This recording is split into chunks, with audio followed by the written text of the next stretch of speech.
நியூஜே நேயர்களுக்கு வணக்கம். சொல்லியடி நிகழ்ச்சிக்குள்ள வரவேற்கின்றோம். இன்றைய சிறப்பு விருந்தினர் ஆங்கிலிக்கன் திருச்சபையின் ஆர்ச் பிஷப் குணசேகரன் சாமுவேல் அவர்கள். வணக்கம் சார். வணக்கங்க சார். இந்த 5 ஆண்டு கால திமுக ஆட்சியில் சிறுபான்மை மிகவும் மகிழ்ச்சியாக இருக்கின்றார்கள். குறிப்பாக கிறிஸ்தவர்கள் நாங்கள் மகிழ்ச்சியாக வச்சுருக்கோம் அப்படின்னு சொல்லி அவர் கிறிஸ்துமஸ் நிகழ்வுலாம் முதல்வர் ஸ்டாலின் அவர்கள் சொல்கிறார். இந்த விஷயத்தை அது எப்படி சார், எப்படி உங்களை மகிழ்ச்சியாக வச்சுருந்தாரு அந்த ஆண்டு காலம்? அதாவது 5 ஆண்டுகளில் அவங்க சொல்லாத பொய்யே கிடையாது. பொய்யை தவிர வேற எதுவுமே பேசவே இல்லை. சரி, அதுதான் உண்மையாக நான் சொல்லணுன்னா சொல்ல வேண்டியது. ஆனால் சிறுபான்மையருடைய எல்லா கதறல்களுக்கும் கட்டாயம் கடந்த ஆட்சியானது, திராவிட முன்னேற்ற கழகத்தின் ஆட்சியானது கட்டாயம் அதற்கு பதில் சொல்லி தான் ஆக வேண்டும். அதை இந்த தேர்தலில் நிச்சயமாக அது என்னன்னு அவங்க புரிஞ்சுக்கிடுவாங்க. காரணம் என்னென்னா, அனைத்து சிறுபான்மையின் மக்களிடத்தில் அவங்க சொன்ன அநேக காரியங்கள், இப்போ நானே என்னை எடுத்துக்கிட்டால் 2021 3 கூட்டங்கள் என்னுடைய சொந்த செலவில் ஆலந்தூர் சட்டமன்ற தொகுதியிலே நான் அந்த வேட்பாளருக்காக நான் செய்தேன். என்ன காரணம்னா, அவங்க சொன்ன அந்த காரியங்கள் சிறுபான்மையினர்களுக்காக இதெல்லாம் நாங்கள் செய்வோம் கட்டாயம் அப்படின்னு சொல்லி சொன்னதுனால அருமையான அமைச்சராக இருந்த தாமோ அன்பரசன் அவர்களுக்காக ஆதரவு கொடுத்து 3 கூட்டங்களை என்னுடைய சொந்த செலவில் நான் பண்ணேன். ஆக இப்படி ஒவ்வொரு இடத்துலையும் நான் செய்ய வச்சேன். எனக்கு கீழாக இருக்கக்கூடிய பேராயர்கள் இடத்துல சொன்னேன், உங்கள் இடங்களில் இருக்கின்ற சட்டமன்ற அந்த வேட்பாளர்களுக்கு கட்டாயம் நீங்கள் செய்யணும். அருமையான சமுதாய அமைச்சராக இருந்த திருமதி கீதா ஜீவன் அவர்களுக்காக தூத்துக்குடியில் நான் செய்தேன். இப்படியெல்லாம் செய்துமே எங்களுக்கு கிடைச்சது என்னென்னா, பதில் பூஜ்யம்தான். எத்தனையோ காரியத்தை சொன்னாங்க.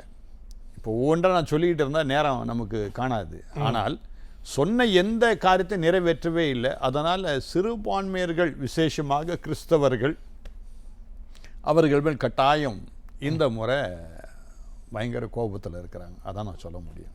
சார், பார்த்தீங்கன்னா இந்த நாங்கள் நிறைய செஞ்சு கொண்டு சொல்லும்போது உதாரணமாக சொல்ல பார்த்தா ஜெருசலம் பயணம் அம்மையார் கொண்டு வந்திருந்தாங்க. அதுக்கு நாங்கள் சிறப்பித்தோம், இன்னும் அதிகமான தொகையெல்லாம் ஒதுக்கணும் அப்படின்லாம் திமுக சொல்லு சார். அது எந்த வகையில் உண்மை சார்? அதாவது இஸ்லாமியர்களுக்கு மெக்கா போவதற்கு பலவிதமான காரியங்கள் இருந்தது. அந்த காரியத்தை முன்னெடுத்து கிறிஸ்தவர்களுக்கும் செய்ய வேண்டும் என்கின்ற ஒரு சிறந்த ஒரு காரியத்தை காலம் சென்ற அருமையான செல்வி ஜெயலலிதா அம்மையார் அவர்கள் கிறிஸ்தவர்களுக்காகவே செய்தார்கள். அதை சொல்லும்போது ரொம்ப அழகாக அந்த காலத்தில் அவங்க சொன்னாங்க. நான் படித்தது சர்ச் பார்க்கில் படித்தேன். ஆக கிறிஸ்தவர்களுக்கு நான் எப்போவுமே ஆதரவு. கிறிஸ்தவருடைய எல்லா பாடல்கள், வேதங்கள் எல்லாம் எனக்கு பிடிக்கும். நான் ஒருவேளை பிராமண சமுதாயத்தை சார்ந்தாலும் கிறிஸ்தவர்கள் தான் எனக்கு முதலிடமாக இருக்கும் என்பதை மிக சிறப்பாக சொன்னது மட்டும் இல்லை, அவங்க செய்தார்கள். அதை அப்படியே என்ன செய்தாங்க, இந்த அடுத்தது வந்த ஸ்டாலின் அரசு அவங்க என்ன சொன்னாங்க, நாங்கள் ஒரு படி ஏறி இன்னும் கொஞ்சம் அதிகமாக நாங்கள் எருசலேம் பயணத்திற்கு கிறிஸ்தவர்களுக்கு நாங்கள் செய்வோம் அப்படின்னு சொன்னாங்க. இப்போது அருமையான செல்வி ஜெயலலிதா அம்மையார் இருக்கும் பொழுது அநேகர் எருசலேமுக்கு பயணிட்டு போனார்கள். ஆனால் இந்த திமுக ஆட்சியில் எண்ணிக்கை நீங்கள் எடுத்து பார்த்தீங்கன்னா மிக குறைவு. என்ன காரணம் அப்படின்னா, எருசலேம் போயிட்டு வர்றதுன்றது ஒரு சாதாரண விஷயம் இல்லை. குறைஞ்சபட்சம் 1.5 லட்ச ரூபா வேணும்.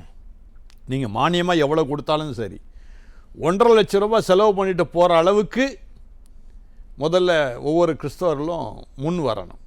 2வது காரியம், இந்த திமுக அரசு இருக்கும் பொழுது இந்த மானியம் வாங்கணும்னா நாங்கள் போயிட்டு ஏறக்குறைய 8 மாதம் 10 மாதம் கழித்து தான் அந்த மானியங்களுக்கு கிடைக்கும். அது மட்டும் இல்லை, அந்த மானியம் கிடைப்பதற்கு இவங்க 80,000 ரூபாய் கொடுக்குறாங்கன்னா குறைஞ்சது 20,000 நாங்கள் கொடுத்தா தான் 80,000 ரூபாய் கிடைக்கும். 20,000 என்னது லஞ்சம். அப்போது எங்களுக்கு சேரது என்னது 60,000 தான் சேருது. அப்போ இவங்க கொடுத்தா என்ன, கொடுக்காம போனால் என்ன? 1.5 லட்சம் செலவு பண்ணுறவங்க ஒரு 60,000 செலவு பண்ண மாட்டாங்களா? நல்லா புரிஞ்சிக்கணும். அதனால் இதை ஒரு பெரிய திட்டமாக இவங்க செயல்படுத்த நினைச்சாலும் அம்மையார் காலத்தில் இருந்த மாதிரி இந்த திமுக அரசில் இல்லை. அதுதான் நான் சொல்லணும். சார் இன்னொரு விஷயம் பார்த்தீங்கன்னா, நாங்கள் வந்து மாநகராட்சி மற்றும் பல்வேறு பகுதிகளில் கல்லறைகளுக்கான இடங்களை நாங்கள் ஒதுக்கி தருகிறோம் அப்படின்னு ஸ்டாலின் அவர்கள் சொல்லியிருந்தார். பட்டு கிறிஸ்துவர்கள் சொன்னாங்க அது வந்து நிறைவேறல, அது ஒன்றும் வாக்குறுதி தான், வழக்கம் போல் காற்றில் விடுக்கப்பட்ட வாக்குறுதியாக இருக்குன்னு சொல்கிறாங்க. இது எப்படி சார் சாத்தியக்கூறாக நடந்துச்சா இல்லை வெறும் வாக்குறுதியாக இருக்கா? இப்போ கூட சொல்கிறாருங்க, 2026 சட்டசபை தேர்தலுக்காக இப்பவும் அதே தான் சொல்லிட்டு இருக்கிறார். கல்லறைகள் கிறிஸ்தவர்களுக்காக நாங்கள் ஏற்படுத்தி தருவோம் அப்படின்னு சொல்கிறாரே தவிர, இது வரைக்கும் சென்னை மாநகரத்தில் இப்போது எனக்கு தெரிஞ்சே எத்தனையோ நபர்கள் என்கிட்ட கேட்பாங்க, கல்லறை வேணுங்க ஐயா அப்படின்வாங்க. சென்னையில் இல்லைம்மா, திருச்சியில் இருக்குது, திருநெல்வேலியில் இருக்குது, மதுரையில் இருக்குது, வேணால் ஏற்பாடு பண்ணி தரட்டா அப்படின்னு கேட்டால், பரவாயில்ல எப்படியாவது நல்ல அடக்கம் பண்ணணும், அதனால் நீங்கள் திருச்சியில் சொன்னாலும் எங்களுக்கு ஓகே, மதுரையில் சொன்னாலும் ஓகேன்னு சொல்லி எத்தனையோ சடலங்கள் உடல்கள் இங்கேருந்து என்னுடைய மேற்பார்வையில் அங்கே போய் அடக்கம் பண்ணதெல்லாம் நாங்கள் கடந்த 5 ஆண்டுகள் நாங்கள் செய்திருக்கிறோம். ஆக இந்த கல்லறை என்பது ஒரு முக்கியமான ஒரு காரியம். அதாவது அந்த காலத்திலேயே சட்டம் இருந்தது, ஒரு பகுதி என்றால் அந்த பகுதியில் கட்டாயம் ஒரு கல்லறை இருக்கணும். யாருக்குன்னா கிறிஸ்தவர்களுக்கு தனியாக, இந்துக்களுக்கு தனியாக, முகமதிகளுக்கு தனியாக இருக்க வேண்டும் என்று ஒரு சட்டமே இருந்தது. இது பஞ்சாயத்து ராஜ் சட்டம்னு சொல்லுவாங்க, அதில் இருக்குது. ஆனால் அந்த சட்டத்தின்படி இவங்க செய்தார்கள்னா இல்லை, அதை செய்யவே இல்லை. ஆனால் சில கல்லறைகளை பார்த்தீங்கன்னா, இப்போ எங்கள் வீட்டு பக்கத்துலேயே ஒரு கல்லறை இருக்குது, சுடுகாடுன்னு சொல்லுவாங்க. அந்த காலத்தில் சுடுகாடு, இப்போ கல்லறைகளே மாறிடுச்சு. அந்த சுடுகாடே பார்த்தீங்கன்னா 1 ஏக்கர் இருந்தது, இப்பொழுது 1/2 ஏக்கர் ஆயிடுச்சு. மிச்சம் இருந்த 1/2 ஏக்கரை யார் விற்றதுன்னா, திராவிட முன்னேற்ற கழகத்தின் அரசினுடைய ஆட்கள் அதை விற்றுட்டாங்க. இப்போ ஒன்றும் இல்லை, எங்கள் வீட்டு பக்கத்தில் மூவரசம்பேட்டைன்னு ஒரு இடம் இருக்குது, அதில் ஏரி பாதி காணாமல் போயிடுச்சு. அதில் என்ன பண்ணிட்டாங்க, ரோடு போட்டு அதில் விற்றுட்டாங்க. அந்த பிளாட்டை விற்று ஒரு பெரிய ஃப்ளாட்லாம் கட்டியிருக்கிறாங்க. நான் என்ன சொல்கிறேன், இந்த இடத்த நீங்கள் ஒரு கல்லறைக்காக செய்திருக்கலாமே, நாங்கள் வரவேற்றிருப்போமே.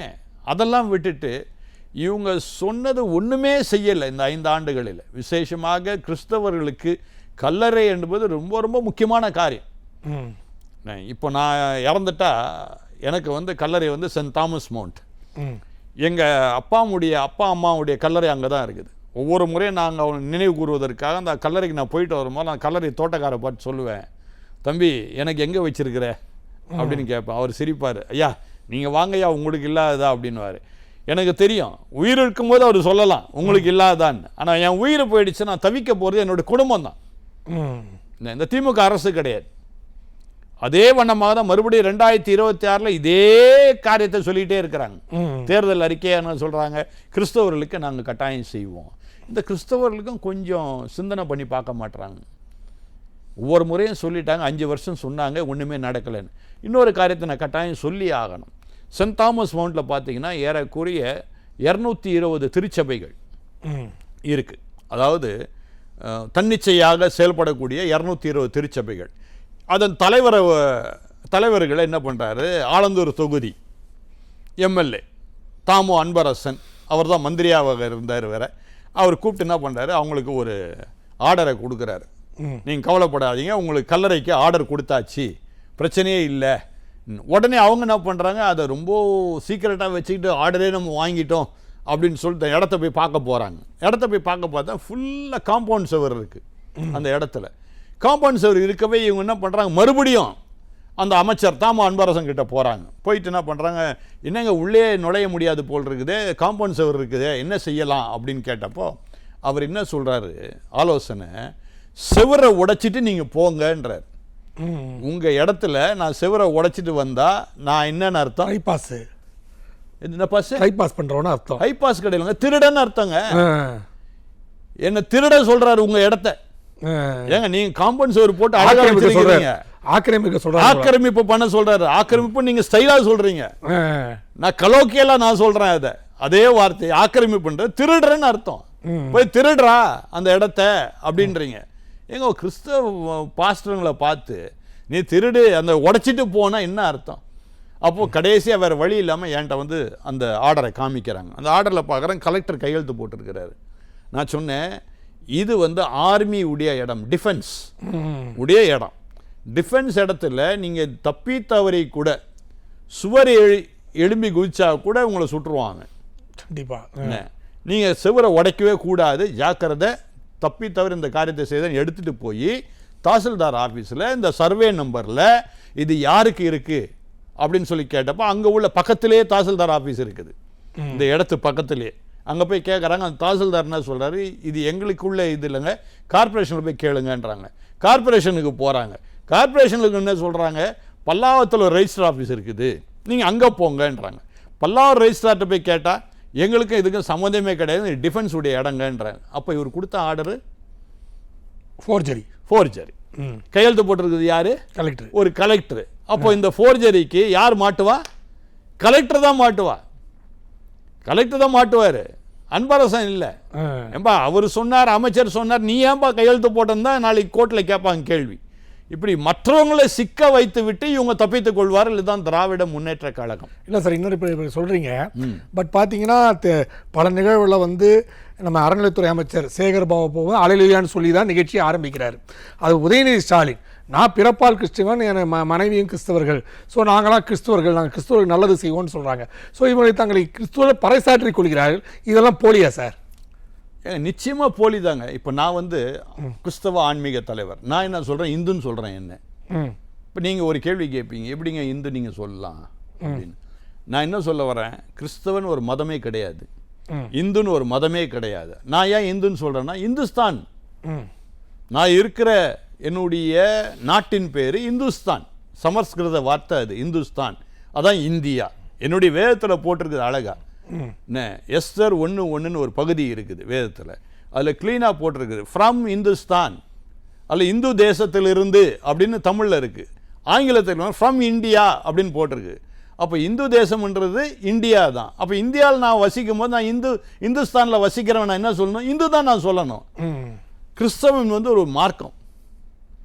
ஆனால் இவங்க என்ன பண்ணிக்கிறாங்க, நல்ல பெரிய பட்டையை போட்டுக்கிறாங்க, இந்து அறநிலைத்துறையுடைய அமைச்சர்னு வேற சொல்லிக்கிறாரு. சொன்னாரு, இனிமே சொல்ல முடியாது, முடிஞ்சு போச்சு அந்த கதை. அதுக்கு ஒரு ஃபுல் ஸ்டாப் வச்சாச்சு. பட்டையை போட்டுக்கிட்டு இந்து அறநிலைத்துறை அமைச்சர்னு சொல்லிக்கிட்டு அல்லேலூயா. இப்போ இதெல்லாம் எங்கே சொல்லுவாங்கன்னா, கிறிஸ்மஸ் மேடைகளில் சொல்லுவாங்க. ஒரு இந்து கோயிலில் போய் நின்றுக்கிட்டு அல்லேலூயா சொல்லுங்களேன் பார்ப்போம், தைரியம் தான் சொல்லுங்க. என்ன அதே தான் அருமையான மேயராக இப்போ இருக்கின்றார்கள். மேயருக்கு நான் நினைக்கிறேன் இன்னும் 1 வருடம் காலம் இருக்குன்னு நினைக்கிறேன். என்ன 1 வருடமோ இன்னும் 2 வருடமோ என்னமோ. அவங்களும் எம்எல்ஏ சீட்லாம் கேட்குறாங்கன்னு சொல்லப்பட்டு, எம்எல்ஏ சீட்டு கேட்கலாம்.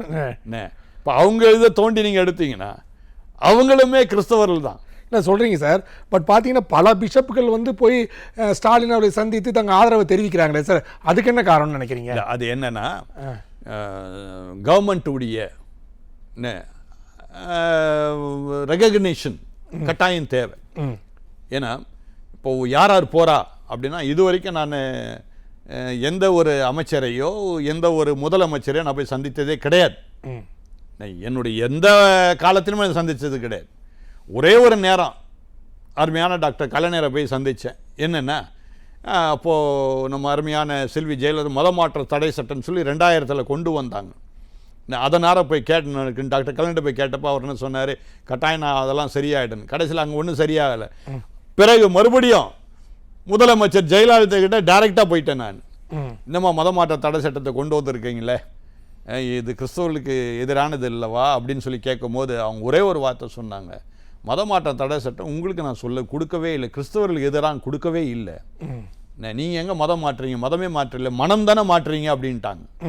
ஒரே வார்த்தையில் முடிச்சோம், நீங்கள் மதம் மாற்றல, நீ மனம் தான் மாற்றுறீங்க, நானே மனம் மாறந்த காரணமே கிறிஸ்தவர்கள் தான் அப்படின்னு சொல்லி அழகாக அவங்க சொல்லி முடித்தாங்க. எனக்கு ரொம்ப பிரியமாக இருந்த அந்த சொன்ன வந்த வார்த்தைகள். அதே வண்ணமாக இன்னொரு விஷயத்தை நான் இப்போ சொல்லணும். என்னென்னா, சென்னை மெரினா கடற்கரையில் உங்களுக்கு ஞாபகம் இருக்கா இல்லையான்னு தெரியல, சீரணி அரங்கம்னு ஒன்று இருந்தது. ஆமாம், தெரியும்ல?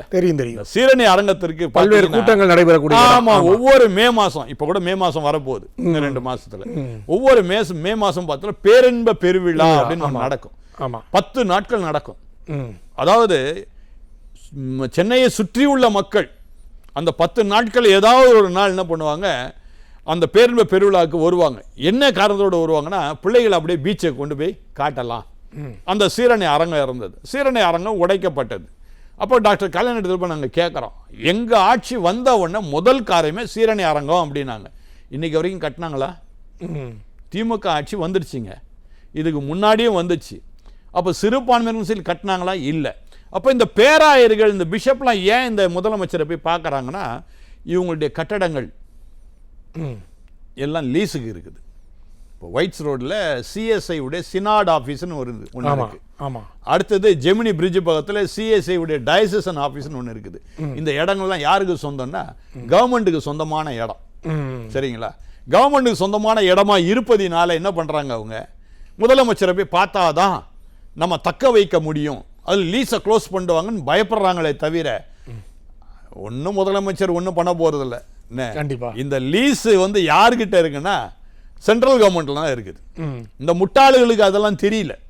எது எந்த பிஷப்லாம் போறாங்க நீங்க சொன்னீங்களே, முட்டாள்கள் அவங்க எங்க இருக்குதுன்னா இந்த லீஸ் லேண்ட் சென்ட்ரல் கவர்மெண்ட் கிட்ட இருக்குது.